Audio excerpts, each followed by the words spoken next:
I did a podcast this morning with two guys from the gym, really nice guys. Hopefully I'll share that with you guys pretty soon. It'll be on their channel. And we touched up on nutrition and a few things like that. And one of the main things that I was trying to push for and trying to explain to one of the other guys, whether he was kind of like agreeing with me or not, we had a little bit of a back and forwards. And that was that I believe there is a big, massive conspiracy going on out there, hear me out, that they're trying to keep us sick and fat. They want us to be unhealthy. And this is the reason why.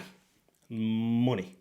If you go to hospitals, any hospital in the world, not just the UK, any hospital in the world, I can almost guarantee you that the number one killer, or close to the number one killer, is food related, obesity related. And then from there, it stems off into, heart conditions and kidneys and whatever. You get what I'm trying to say. There's loads, but it all starts from obesity. Then from obesity, there's a list of things that it stems off into. I would go and high as say, I think in the UK, the obesity crisis is around about 50% of deaths related to don't quote me on this, guys, but you know what I'm trying to say. It's pretty high. It's very high. And you think, is it just me? Have I got bad genetics? Is it me? Am I eating crap food? Am I making bad food choices? Yes. And for the first time, I'm going to say no.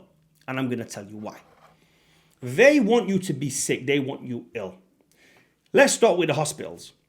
If you go to the hospital, 50% are related to food. 50% of the patients in there have some issue with food. Otherwise, obesity would be way down the list. Now, hospitals are funded. They make money. Some are private, some are public, depending on where you live in the world. So I'm going to talk across the world over here for hospitals. Imagine if you went to the hospital and they had a cure for everything. Literally everything. And they went away and even sold you the prevention to the cure. You're fat. Here's how to stop getting fat. Right now, here's how to get fat off you. And in future, here's how to prevent it. Nobody would be in hospitals. Hospitals would be empty. There'd be no nurses. There'd be half the amount of doctors right now. Surgeries would take a nosedive. The surgery rate would go really, really low. Who would buy the medical equipment? Hardly anybody. Who'd pay the wages? Hardly anybody. Who'd be attending the hospitals? Hardly anybody. And who'd be taking the big one?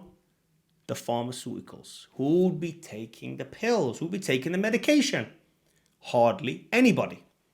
There's a stem off to that as well, and that's mental illness. Recently, it's on the rise. That is also them feeding you the mental illness. It doesn't just happen. I don't believe you can just be born with depression. I don't believe it's real in that regards. I'm not trying to quote Andrew Tate, but I just don't believe it's real. I've mentioned this many times. 10 years ago, 8 years ago, and I have had very close people to me just this year alone take their own lives. So I know when I say it's real, and when I say it's fake, it's fake. I know exactly what I'm trying to say. You can be in a state of depression. I'm not saying you can't, but the actual thing, it's not like a cancer. You understand what I mean? If you get cancer, you got cancer. You got AIDS, you got AIDS. You got gonorrhea, you got gonorrhea. Depression, I don't believe it's like that. Because you can't take someone's blood, test it and say, this guy's got depression. There's a series of question and answers that you have to go through. A checklist that somebody invented and said, that is called depression. Do you understand what I mean? So that is what I mean by it's not real. It's not a factual thing. I can take my blood test now and say, this guy has HIV. Why did I go such an extreme virus? I should have said something else. You know what I'm trying to say, guys. What else can you test from the blood that's dangerous? I don't know. Cancer. This guy has cancer. This is it. This is the molecule there. It's right there. It says it. It's clear as day. It's a proof. He has this virus. Where does it say you have depression? I see. That's the point I'm trying to say. Now, can you have depression? Absolutely. How is it diagnosed? By someone telling you. That's the big issue. And the reason why it's a big issue is because there's also something out there called medication, which they want to get you on. And it costs a hell of a lot of money, and it makes them a hell of a lot of money. So they're trying to make you sick with hospitals and trying to keep you ill. Mentally and physically, they want you to be ill so you can rely on them. Now, if we go to my speciality, food. You go down the aisles in supermarkets, in restaurants, restaurants? Who goes down the aisle in restaurants? No. If you go down the aisles in supermarkets or you go to restaurants, you will often find the healthy options being priced really high, especially in supermarkets. Maybe not so much restaurants, but I think so as well. Like steak is always more expensive than spaghetti. Always is. I know it's probably cheaper is it cheaper to make? I don't know. The point is, you know what I'm trying to say. You can eat on the cheap. You can go to McDonald's, Burger King, KFC, Iceland, Farm Foods, whatever it is. You can grab chocolate. You can get full. You can eat for like £4 or £5 a day. Get full. Literally like a lot of food for £4 or £5 and it'll be a lot of junk food. If you go to the right places, trust me, you can do it. £4 ain't even going to get you a bit of chicken. It's very, very hard. I'm not saying it's an easy thing, which is why you need a coach to tell you what to do, when to eat it, and how to eat it, and what to buy, and which is the cheapest option if money is an issue for you. They are 100% out there to get you sick. And then the fatter you are, then it comes into more medication as well, because you have diabetes, you have high blood pressure, you have everything else along with it. And they've always got something to just hold off your illness. Not cure it, just hold it off a little bit. You got high blood pressure, take this, it'll bring it down just a little bit. But we're not going to tell you how to get rid of the high blood pressure. We're not going to say, go for a walk every single morning for 3 hours. Try it. Why not? Why is that not the norm? I've said this before. Why is that not the norm? Why is the norm an hour? To save your own life, you have diabetes. You have diabetes. You have high blood pressure. Life and death situation right now. To save your own life, they will give you medication. They won't say go on walk for 5-6 hours a day. Why would you not do it? If you knew you was dying right now, and the norm was you're about to die because you're fat as fuck, right? I don't want to swear. Why is the norm not get up, that person walked for 6 hours a day, I'm going to do exactly the same? Why is that not the norm? No, but you want to sit there and people say, oh, I got diagnosed with type 2 diabetics. Oh, yeah, what are you taking? You taking metformin? Yeah, I'm on which ones are they giving you? 10 milligrams, 20? Yeah, which one? Yeah, I've got high blood pressure. Yeah, what you on Ramipril? Yeah, which ones? That's all they want you to talk about, and that's all you guys are talking about. Get to your doctors, get them on some good meds. Oh, yeah, I'll write this one down for you. Get that one next time you go. Not about going out and getting healthy.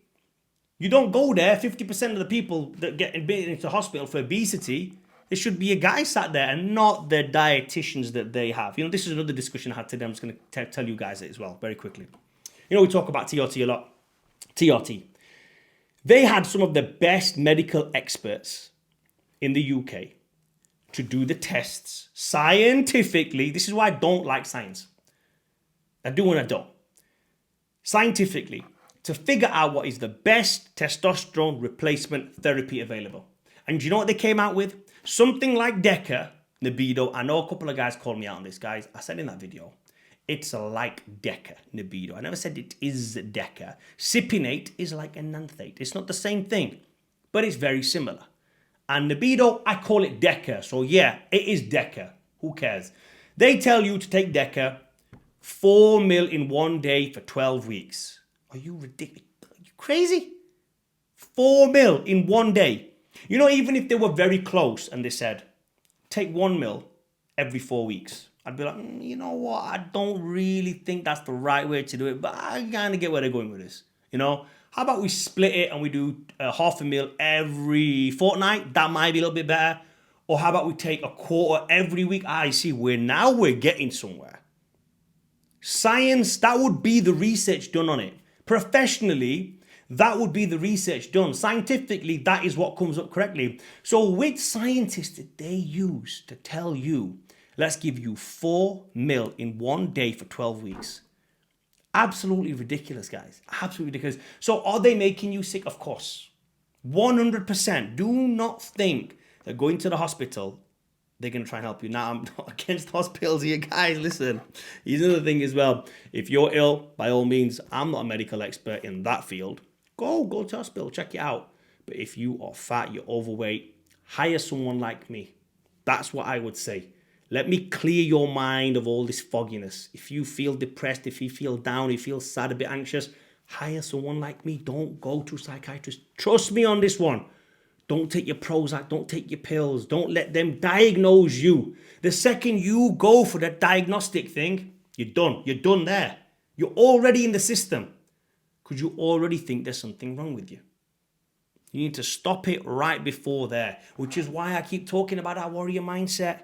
Warrior mindset is there. You're going to feel sad. You're going to feel pain. You're going to feel a little bit hurt, a little bit, oh, I don't know what's going on in my world. I don't understand. I want this to happen, but things aren't working out for me. Get used to those kind of feelings and do shit anyway. That is what you should do. So hopefully, guys, this video gave you some value. And remember, they ain't your friend. They ain't out there to save you. They want you to stay sick. They want you to be dependent on them. And if you think that's a conspiracy theory, then that's fine with me. I don't care. I'm going to keep preaching the good word. Subscribe and like the video.